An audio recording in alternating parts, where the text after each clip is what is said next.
Well, the first thing we need to do is do everything possible to make America energy independent.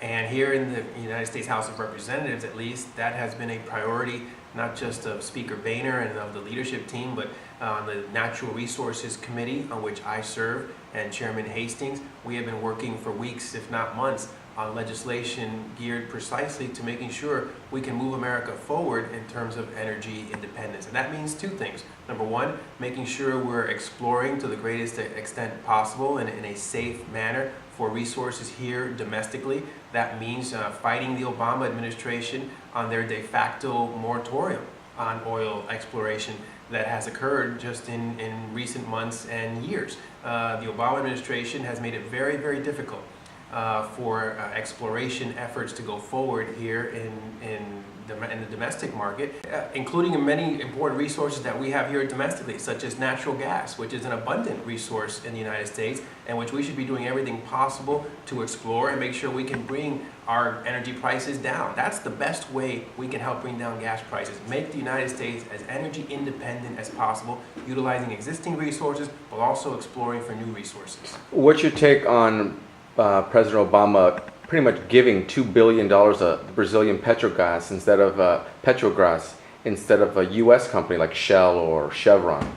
Well, I don't necessarily think that the United States government should be subsidizing big oil companies in terms of exploration. I think they have the resources and the will and the desire to go forward in those efforts, particularly on new resources like natural gas, as I mentioned earlier, but on existing resources as well. We need to do everything possible to facilitate in terms of regulations and impediments that may exist right now in terms of the moratorium, the de facto moratorium that exists from the Obama administration for new oil exploration. We need to eliminate those obstacles and make sure that domestic oil exploration and also exploration of new sources of energy is able to move forward. Now, debt, where do we stand on the debt right now? The national debt is probably the most important issue domestically that we face in terms of our future economy, our future job creation, and really the future of the United States as an economic superpower.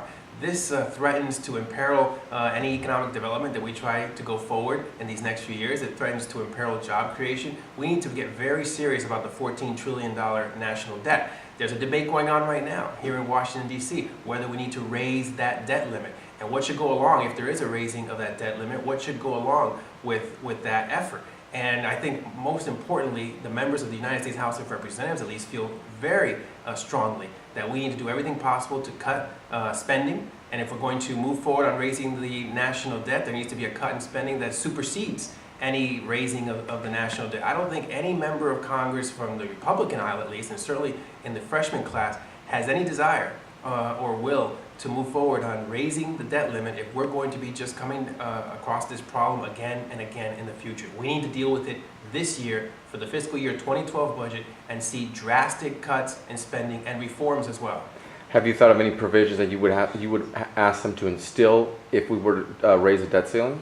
It's all about the number in the budget. The provision has to be making sure that we are bringing fiscal sanity, fiscal responsibility back to Washington, D.C.